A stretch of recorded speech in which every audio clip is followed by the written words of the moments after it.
محترم نوری صاحب، شب معراج میں ہمیں کیا کوئی خصوصی نوافل ادا کرنے چاہیے، کچھ اور اعمال وظائف جس سے برکات حاصل ہو؟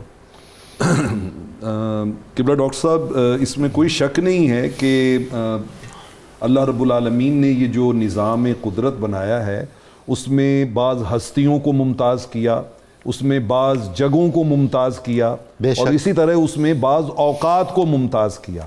جو خاص اوقات ہیں جس میں برکتیں زیادہ ہیں، جیسے لیلۃ القدر خیر من الف شہر، یعنی ایک رات جو ہے وہ 1000 مہینوں کی عبادت سے افضل ہے، تو یقیناً وہ رات جس میں صاحب قرآن کو اتنی عظمتیں، لوگ نازاں ہیں کہ وہ حد یقین تک پہنچے، لوگ نازاں ہیں کہ وہ حد یقین تک پہنچے، یعنی ارباب خرد ماہ مبی تک پہنچے، مگر اس دور کرامات سے صدیوں پہلے میرے آقا کے قدم عرش بری تک سبحان اللہ سبحان اللہ۔ تو جس رات میں رحمت کونین کو اتنی عظمتیں اور رفتیں نصیب ہوئی ہوں، اس رات میں تو کیے جانے والا ہر عمل، بس دیکھیے نا کہ اس رات میں جتنے بھی انبیاء کرام علیہ السلام بیت المقدس میں مسجد اقصی میں جمع تھے، تو وہاں پر وہ کیا کر رہے تھے؟ میں ناظرین کو متوجہ کروں گا کہ وہ اس رات میں وہ سلام پڑھیں جو انبیاء نے حضور پہ سلام پڑھا۔ سبحان اللہ سبحان اللہ۔ 3 لفظوں سے وہ سلام پڑھ رہے تھے، سارے نبیوں کی زبان پہ ایک ہی جملے تھے، السلام علیک یا اول، اللہ اللہ، اے اول تجھے سلام، اللہ، السلام علیک یا آخر، اے آخر تجھے سلام، السلام علیک یا حاشر، اے قیامت والے دن کے ساروں کی نگاہوں کے مرکز و کیا بات ہے، کیا بات ہے، کونین آپ کو سبحان اللہ سبحان۔ تو یہ 3 جملوں کے ساتھ آپ پہ کثرت سے درود و سلام پڑھا جائے۔ پھر اللہ رب العالمین نے اپنے محبوب علیہ السلام کی شانوں کو دیکھ کر جی وہ مفسرین نے اس کو بیان کیا، انہوں نے کہا کہ جب کوئی کسی کو کسی اونچے مقام پہ دیکھتا ہے نا تو وہ پھر دیکھ کے خوش ہو کے کہتا ہے سبحان اللہ سبحان اللہ۔ تو چونکہ والدین بھی چلے گئے تھے، چچا بھی چلے گئے تھے، زوجہ بھی چلی گئی تھی، تو رحمت کونین نے کہا محبوب کوئی بات نہیں، آپ تشریف لائیں، آپ کی عظمتوں پہ ہم خود سبحان اللہ کہیں۔ کیا بات۔ تو سبحان الذی اسریٰ بعبدہ کی اس میں سبحان اللہ کی تسبیح کی کثرت کریں، درود و سلام کی کثرت کریں، نوافل کی کثرت کریں، اور یہ پھر تحفہ رحمت کونین کی بارگاہ میں بھیجیں۔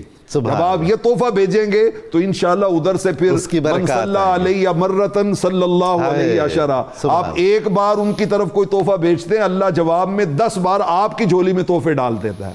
کہیں سنا تھا، آپ بھی اس کی شاید تائید فرمائیں، کہ جو آیات معراج کے واقعے سے متعلق بے شک ایسے ہی وہ اس رات کو پڑھنے کثرت سے پڑھیں، اس کو ترجمے کے ساتھ آتا ہے۔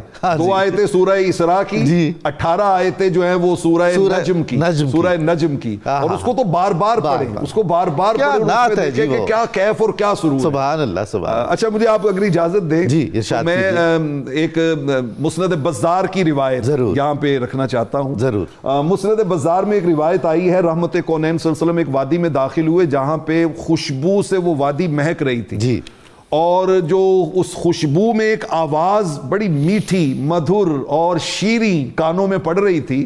آقا علیہ الصلوۃ والسلام نے پوچھا جبریل یہ آواز کیسی ہے؟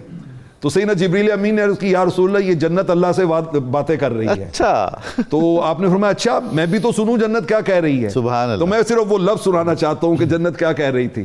جنت کہہ رہی تھی باری تعالیٰ قد غسر غرسی کاسور غرسی و حریری و سندسی و استبرکی و اکوابی و اباریکی و ابکری و نصبی و ذہبی و لبنی و خمری، جتنی نعمتیں سورہ رحمان میں اور سورہ دہر میں بیان ہوئی ہیں وہ ساری جنت کہہ رہی ہے اللہ یہ بھی بڑھ مجھ میں کثیر ہے، یہ بھی کثیر ہے، یہ بھی کثیر ہے۔ اور آگے کہتی ہے باری تعالیٰ اینا اہلی، ان نعمتوں کو فیض اٹھانے والے، مجھ میں آنے والے وہ کہاں ہیں، وہ کہاں ہیں؟ ایتنی بما وعدتنی، جو تو نے مجھ سے وعدے کیے مجھے عطا فرما۔ تو جواب میں رب ذوالجلال کیا فرماتا ہے؟ فرماتا ہے کہ اے جنت گھبرا نہیں، لَكَ كُلُّ مُؤْمِنٍ وَمُؤْمِنَةٍ، یہ جو رحمت کونین میرا پیکر کھڑا ہوا ہے، اس پر ایمان لانے والا ہر مرد اور اس پر ایمان لانے والی ہر عورت، انہی کو مالک بنایا ہے میں نے تیرا، اور عنقریب وہ تجھ میں آنے والے ہیں، وہ آنے والے ہیں۔ تو رحمت کونین صلی اللہ علیہ وسلم یہ وہاں سے سن کے واپس تشریف، سبحان اللہ سبحان اللہ۔ اور خاص طور پہ ناظرین اس رات میں ضرور عہد کریں کہ سورہ مؤمنون کی ابتدائی آیتوں میں 7 شرطیں بیان ہوئی ہیں وارثان جنت کی، اور ان میں پہلی شرط بھی ہے کہ وہ نماز پڑھتے ہیں، اور 7ویں شرط بھی یہی ہے کہ وہ نماز پڑھتے ہیں، اور اس رات کا تحفہ بھی نماز ہے۔ اگر یہ تحفہ ہماری زندگی میں آ گیا تو سمجھ لیں ساری خیرات۔ سبحان اللہ۔